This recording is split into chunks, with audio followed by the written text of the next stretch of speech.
Evening, everyone, and welcome to the Sunday evening Forex breakdown. My name is Gail Mercer with Traders Help Desk, and I would like you to take just a moment to read over the Nadex risk disclaimer. It is for your protection as well as ours.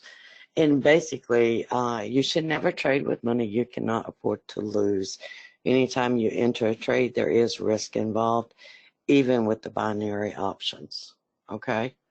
Now, for those of you that do not know me, again, my name is Gail Mercer. I am the founder of Traders Help Desk. I've been a trader of Forex for the last at least 15 years. I'm also the author of Trading Nadex Binary Option, Keeping It Simple Strategies, The New Trader's Guide to Trading Nadex Binary Options and Spreads, Trading Nadex Binary Options Using Currencies, as well as Trading Nadex Binary Options and Spread using candlestick patterns. I've also been a speaker at the Wyckoff Volume Conference, Traders World, Traders Expo, and the TradeStation user groups. I do specialize in candlestick price formations, support, resistance, and volume analysis. I would like to invite you to visit tradershelpdesk.com to learn more about me and the indicators and methodology I use to trade the markets. You can also always contact me at gm@tradershelpdesk.com. Now, what I would like to do tonight is actually start out with two different websites. One is the CME group, and it is countdown to the Fed announcement because we do have that this week. And there's been a lot of indecision in the last couple of weeks about whether they're going to cut the rates 0.25% or 0.5%. And you can see right now, currently, they are expecting them to cut 0.25%. In other words, 80% of traders believe that they will cut about 0.25%. Okay. There's 19.9% that think we might get 0.5 percentage point. Okay. So, and this will change day by day. I know a couple of weeks ago, this was like at 30 and this was at 70 because one of the FOMC members came out and it changed the expectations. So I just kind of watched this going into the Fed announcement. I think the consensus is that we're going to get at least a 0.25 point rate cut. They also have started one for the CME Bank of England, okay? And the Bank of England, the UK, has actually also has a rate announcement this week. And currently they're expected to keep it at 0.75. Now, if you go over to September, this is when you start seeing, hey, they may actually cut the rate. And then when you go to November, you can see that it increases. So these are ones I watch as we go into the rate announcements, okay? Now, we do have the Bank of Japan will come out sometime Monday. We don't know what time, but they will come out with their outlook report, their policy statement, followed by a press conference.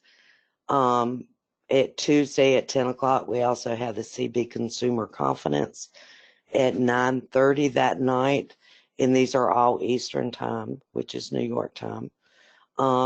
At 9:30 p.m. on the Aussie, we have the CPI. These are quarterly reports, so you would get a bigger move versus month over month, okay? Then at 8:15 Wednesday morning, we do have the ADP non-farm employment change. Now, this is not the big one, okay? This is the ADP version of that report.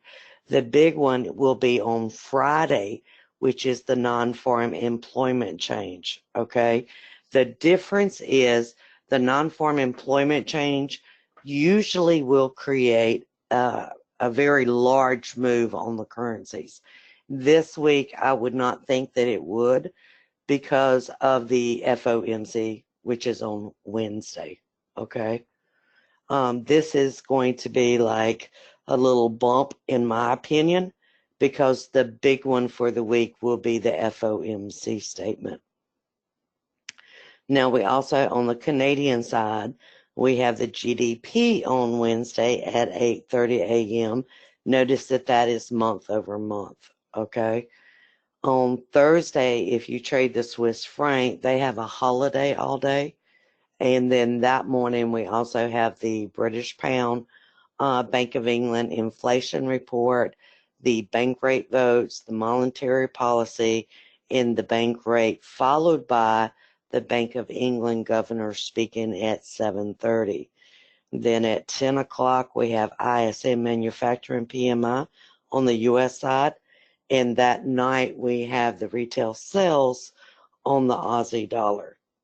Then on Friday, again, you do have that non-farm employment change. I would not expect a lot out of that, because I think the bigger report this week will be the FOMC, okay? You do have the trade balance on the Canadian as well as the unemployment on the U.S. side and the average hourly earnings. Now, the unemployment rate has not really moved the markets in quite a few years, so I really don't look at that one as much anymore at all. But this is something to keep on your radar this week. I would also, before I started trading for the day, look at this report, because there have been surprises lately about someone coming out and speaking, okay? Now, let's go and let's start with the Aussie yen to see what we could potentially expect. As I stated earlier, I'm a big believer in support and resistance. And typically, the way that I see the markets is, to begin my move, I actually look for markets that are overextended. In this case, you do have the 360-minute chart, which is a 6-hour chart. You can see that that is overextended. So what I'm anticipating is that more likely than not, price will come up and either test this blue moving average, or it will come back and test around 75.51. Now, there's two different ways that potentially you could take advantage of that, okay? If you're just a trend trader, okay, you may say, okay, I'm going to wait for a pullback, and when I get completion of that pullback, then I will, go into a trade in the direction of the trend. And in this case, you can see that this has been moving down, and you would say, okay, when it comes back and it tests for resistance, then I'm going to potentially take a short position.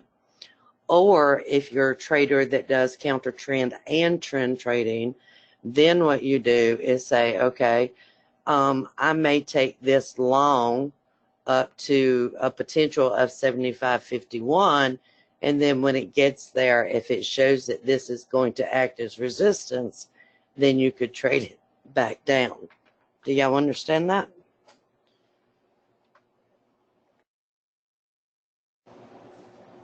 Now, in this case, you can actually see that both the daily and the 360 are overextended. I mean, this is low enough to me. I would consider that to be overextended, as well as this one. Okay. Now, do I think it will, go all the way up to 75.96? No, I do not.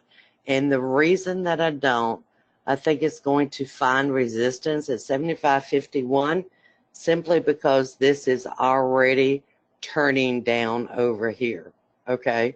So I think they need to test for resistance, but then that resistance is going to form, and it will more than likely push price down even further. Okay, on the Aussie dollar, you can see that we are overextended on the daily chart, and we are overextended on the 6-hour chart. The 6-hour chart is the one that really interests me, because you are overextended on the ADX, the RSI, and the stochastics, okay? So in my opinion, we're probably going to get a move to the upside that's probably going to be about 46 pips. Oop. Okay. Any questions on that? Now, once it gets there, what happens then? Okay. Well, once it gets there, you have to check and you have to say, okay, does resistance form? Okay. Because if resistance doesn't form, remember that the daily is overextended as well. Okay. So that means on the daily, you have the potential of about 100 pips. Okay. Unless it just goes to the moving average, that's still about 76 pips. Okay. But in order to get there, you're going to have to clear the ATR on the 6-hour chart. And the ATR is simply this plus sign right here. That's all that is. Okay? Any questions on the Aussie dollar?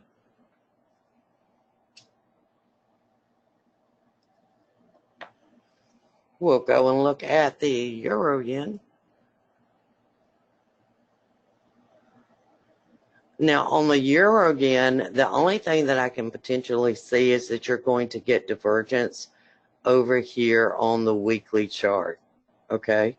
And the reason I think we may get divergence is because of this candlestick pattern that we have here. It's a bullish candlestick pattern, okay? So I would anticipate that this market would potentially go up.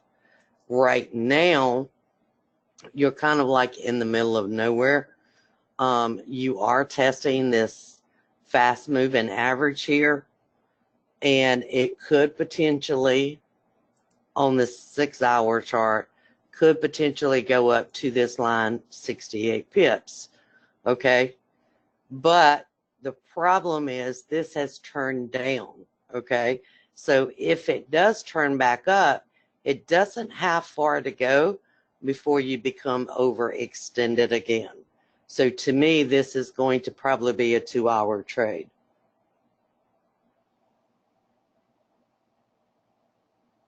Just because a market is overextended doesn't necessarily mean that it will reverse and go up, correct? You're correct, Yolanda. That's why I can actually add in the candlestick formations. And if you use the candlestick formations, then it gives you a heads up that this is the time that it is likely to turn. And you sort of see that right now, Yolanda, on the weekly euro-yen chart. You've made a low here. You've made a low here. Now, all I'm doing is saying, okay, we have a candlestick pattern that more than likely will push this next candle up. Does that make sense, Yolanda?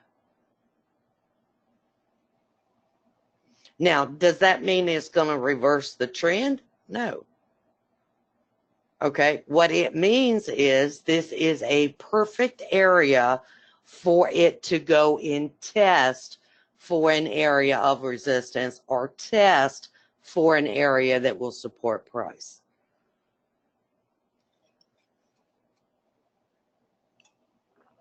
Okay, so in this case, you have the potential of moving up 68 pips. To me, this is probably going to be about a 2-hour binary. Could you push it into a daily? It depends on your trading strategy, because it's if you have seen any of my prior videos, most of my binaries are actually out of the money binaries, okay? On the euro yen, I know that there is a strike every 20 pips. So let's just presume that there is a strike there at 121. Well, I would only be looking at 121.20 as my strike, and I would have to have room for it to move at least another 2 strikes. In this case, there is on a daily, because you've got the potential of 68 pips. What's in the way of it getting there? This previous high, because every previous high can act as an area that may resist price. Okay?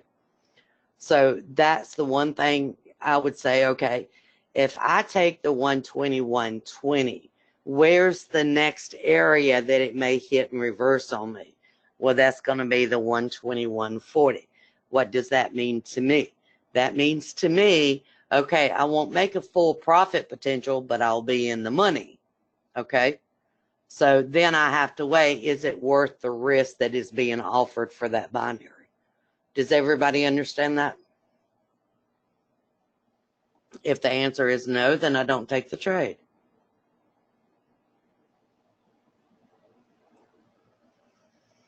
Any questions on that? You're welcome, Yolanda. Okay, on the euro dollar. Okay, you can see you're almost overextended.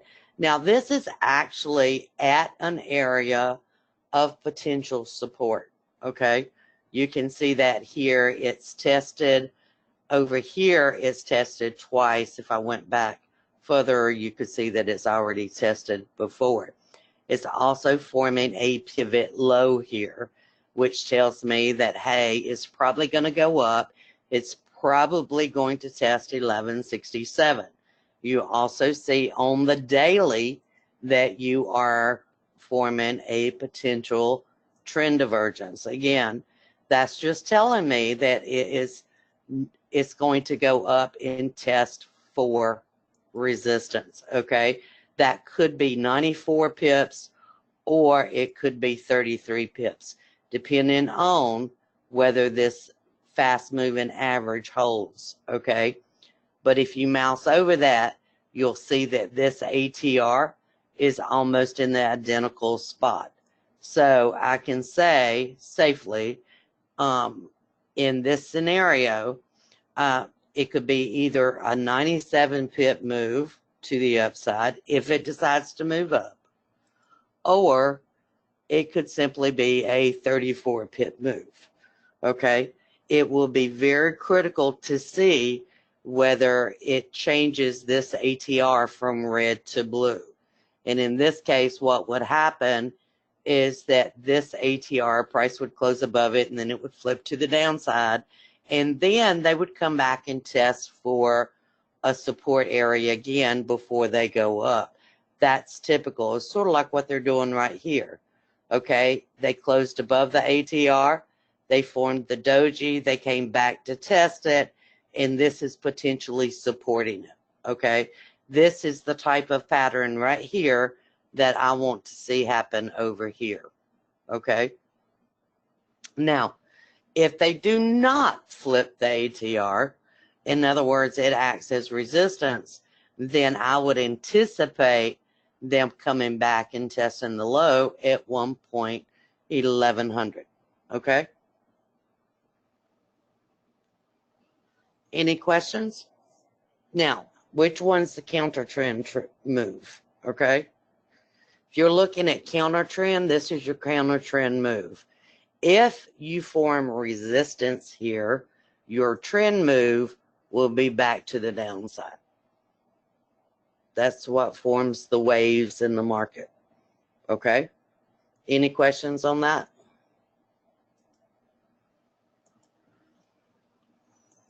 Okay, let's go look at the British pound dollar.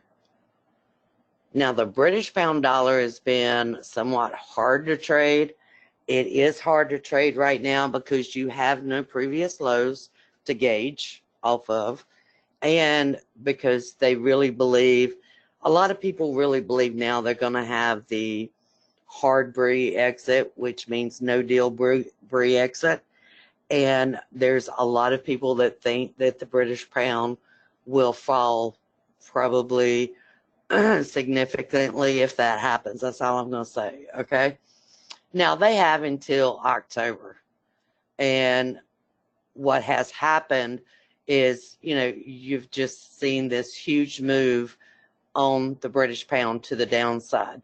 I remember back last year on the bull binary hour, we were talking about the British pound might actually hit 1.20. And I'll tell you right now, it has not missed it by much. Okay, we were talking about that probably back in here when the British pound was 1.33.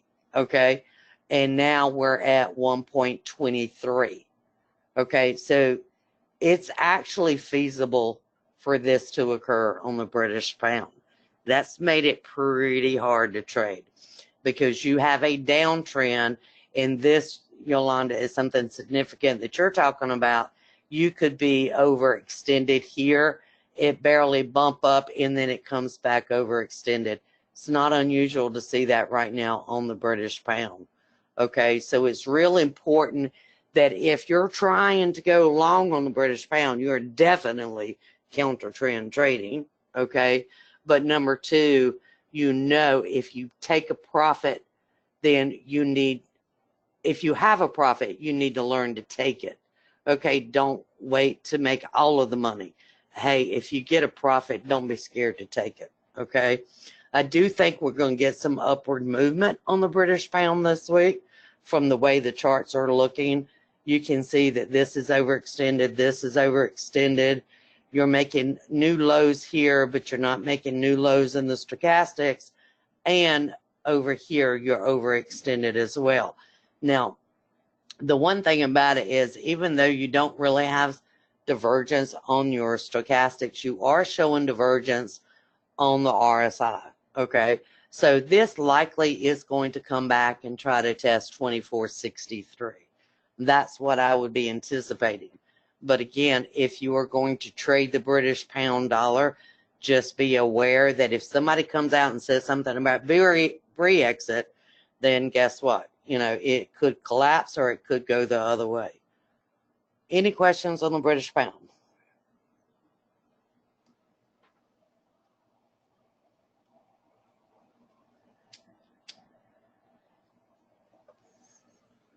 Let's go look at the US CAD. On the US CAD, we have started to turn up. I do think on the weekly chart that there is a potential for this to go up to this ATR, which is about 200 pips where it is now. However, if you see a bearish bar form around this fast moving average, then that could come back and test the low at 3016.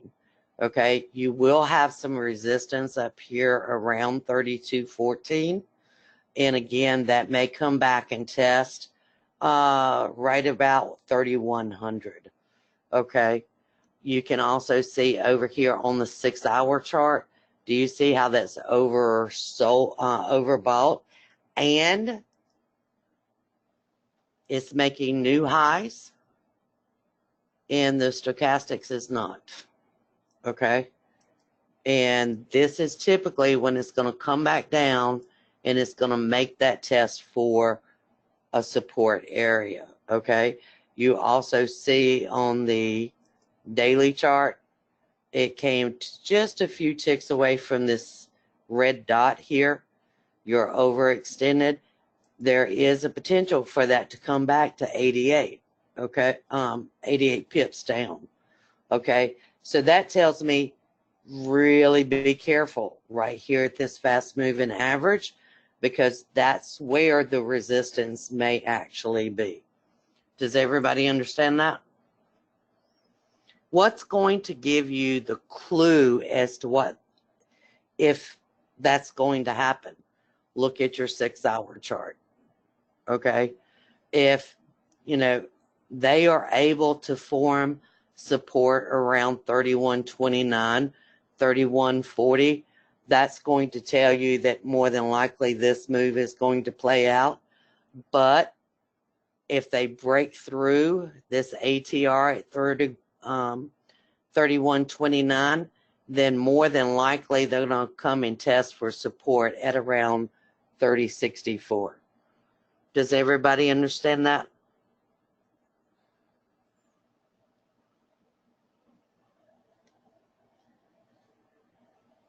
And remember what I just told you about the ATR, okay? You flip the ATR, normally it will come back and test, okay? This ATR is at 3064, okay? So you're going to have to watch that area, Let's go look at the USD Swiss franc. It's a nice reversal pattern on the 6-hour chart. You also have divergence right at the top of that market. You're making higher highs in price, but you're making lower highs in the stochastics. This is typically a scenario where they typically will come back and they will test for a support area. Likely support is around 98.81. If they do come up and they do hit 99.64, okay, that's going to make this overextended as well. You're still likely to get that retracement even on the daily chart back to either the fast moving average at 98.71 or even 98.22.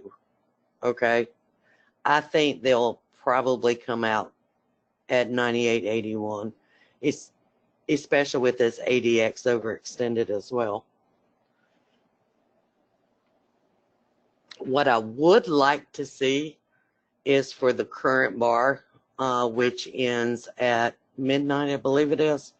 I would like to see that one close below the low of this candlestick right here. So it means it would close probably around 99.29. And then that could be a counter trend trade back to the ATR, okay? And that would give you that counter trend trade there. Then let's go look at the USD JPY. You're seeing kind of the same pattern. The only thing I don't like on the JPY is that I would have wanted this bar to close probably about 56, and it was unable to do that. Does not mean it will not do it, okay? It's just what I would like to see happen, okay? Now, you are overextended on the daily, so I do think we're going to get some downward movement on the USD JPY. Could it be people exiting the positions before the FOMC? Oh, it could definitely be that. Or it could actually continue up and then retrace off of this red dot here, which is also called a congestion dot. But either way, you have potentially a downward move from where it is right now down to here, which is about 32 pips, or it could extend it down to here before FOMC. Okay.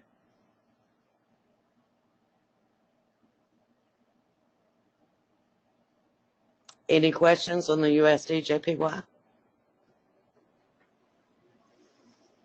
I do think we're going to have a big week this week, but I think it's mainly going to be driven by the FOMC.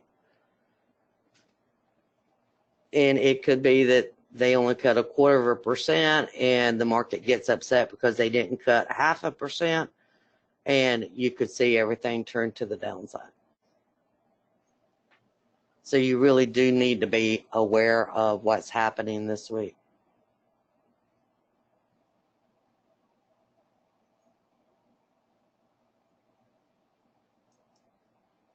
You're using ATR stops to get the blue and red dots on your chart.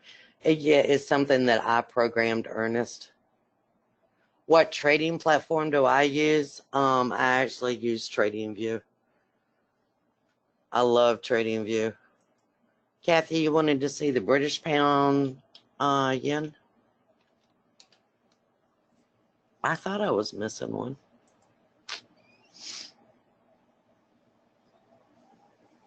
Again, you're overextended here. You're oversold here. Do you see how this ATR has held up here, Kathy?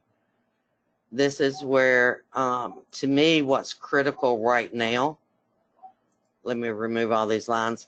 What's critical is whether this fast-moving average holds, okay? And it looks like it actually might hold. And if it does, then more than likely it will break through this ATR. Okay, and that's kind of what I'm seeing over here too. With so much overextended over here on the weekly chart, Kathy, I would be expecting this market to move up. But the one thing I would say is, you know, I'm expecting it. And this is what most new traders don't get. I'm expecting this market to move up. What has to happen now? Prove to me that you're going to. And that's where I go down in time and say, prove it to me.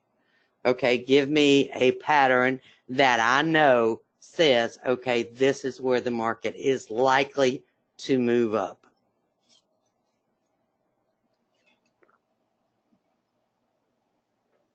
It shows the signs of it, okay, but this is where I would go down in time and say, prove it.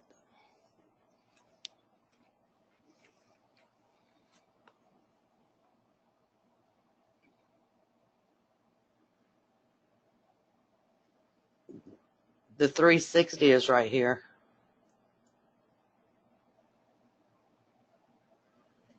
No, the 360 is not. It would at least need to be down here, Kathy, around 134.07.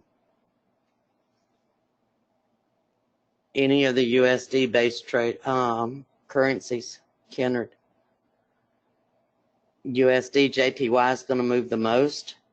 The euro dollar moves, the British pound dollar moves, the USD CAD moves, the USD Swiss franc moves, even the Aussie dollar moves.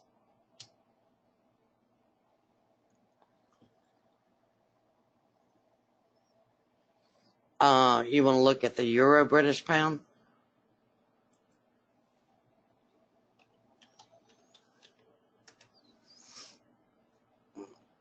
It might take a minute to load the data. Oh, it didn't. That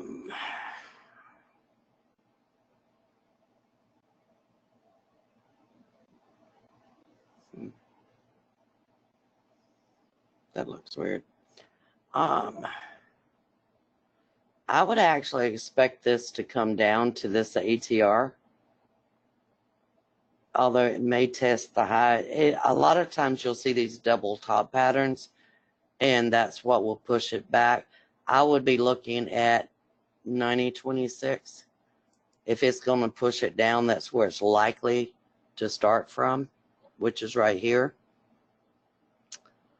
With this overextended, you know, I still think it will reach up between 9,008 to 90.27. Then I would start looking for a reversal bar off of that, especially with this overextended. And if okay, you get a bearish bar, which you do not have yet, and it is below this line right here, you're going to have hidden divergence, and that's going to signal that the market's going to move down, but it's going to do it very quickly.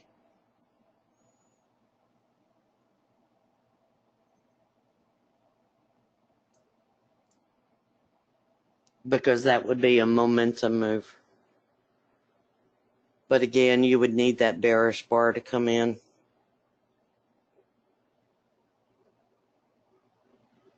Any other questions? This isn't one I trade a lot.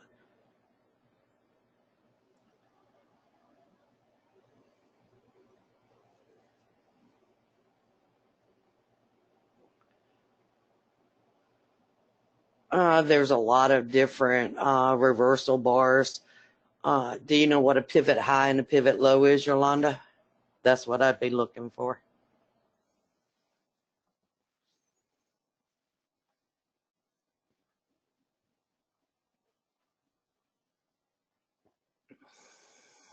And remember, even though it says it's a bearish doji, I like to see the next bar on the dojis, because that's the one that says whether it's going to actually move in that direction or not.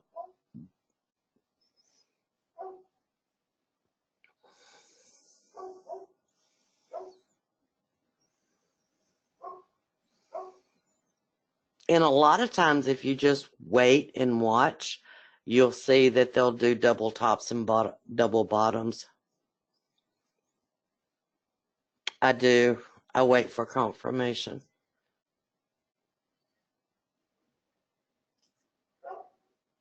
And a lot of times what you'll see is sort of like on this weekly chart, okay? And this is something that I teach my students. Do you see, I'll put horizontal right here. Do you see how they come back and tested that high? You can get these patterns throughout the day, just depending on what time frame you're looking for. So, and this is a good example. Forget you're on a weekly, because it doesn't matter that this is on a weekly chart. It happens on 5-minute charts, because I trade 5-minute binaries. Okay. Do y'all see how that came back and it tested this high right here? And when it tested that high, do you see how they rejected it? That's called a rejection. Okay. They rejected the high here. Then they confirmed it here at the same time. So the stochastic was overextended.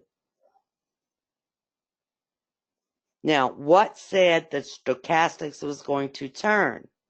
The price bar. The bearish price bar is going to cause the stochastics to turn to the downside. So the price bar was your confirmation, and it also allowed you to read the stochastics ahead of time. Do you understand that?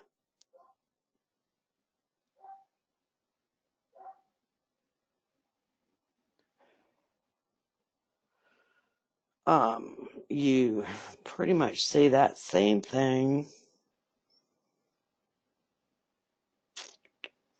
No, I'll do this one. Okay, do you see that bar right there? That green bar?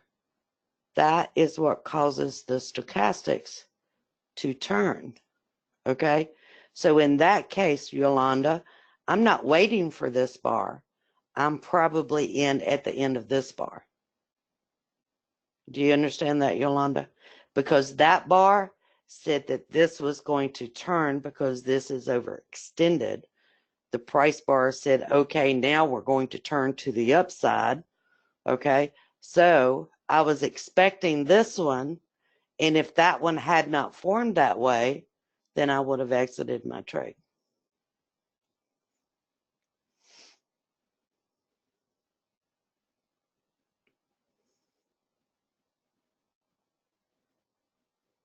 Does that make sense, Yolanda?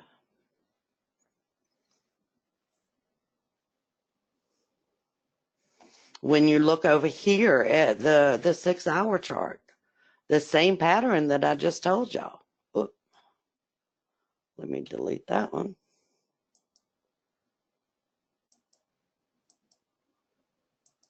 The same pattern that I just told you about the double tops and double bottoms, okay? And this is actually a pretty easy one to do. And, okay, you have one right here.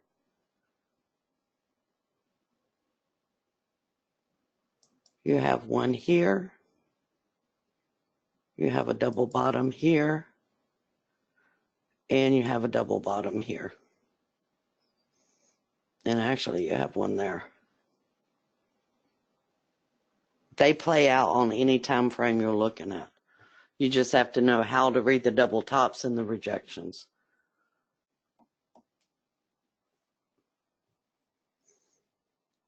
Any other questions tonight, guys?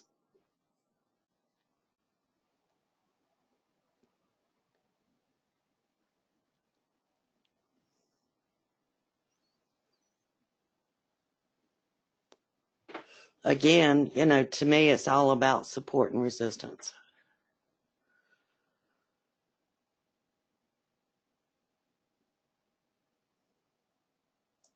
Okay, if there's no other questions, I would again like to invite you to visit tradershelpdesk.com to see the indicators that I use, the methodology, and how I can help you in your trading. Of course, you can always email me at gm@tradershelpdesk.com. And again, just remember, if you're trading, there will be risk involved in your trades. Do not trade with money that you cannot afford to lose. Everybody have a wonderful week. Just as a reminder, next week, we will start doing these on Monday nights at 7 o'clock. Okay? Everyone have a wonderful night, and I hope you can join me next Monday at 7 p.m. They do send out the recordings, yes.